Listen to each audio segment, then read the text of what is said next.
అమ్మా, నువ్వు మొత్తం అన్నం తినేటప్పుడు నీకు తోడబుట్టిన చెల్లి ఉంటుంది కదా, నీకు తోడబుట్టిన అన్న ఉంటాడు కదా, మొత్తం అన్నం తినే ముందు ఒకసారి వాళ్ళని గుర్తుకు తెచ్చుకో. వాళ్ళు తిన్నారో లేదో.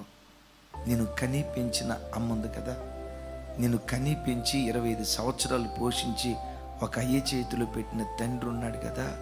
మొత్తం అన్నం తినేటప్పుడు, మంచి బట్ట కట్టుకునేటప్పుడు మా నాన్న కొందో లేదో, మా నాన్న మంచి బట్ట కట్టుకున్నాడో లేదో, మా నాన్న పరిస్థితి ఎట్లుందో ఒక్కసారి నేను కన్న గర్భాన్ని గురించి నువ్వు ఆలోచించు.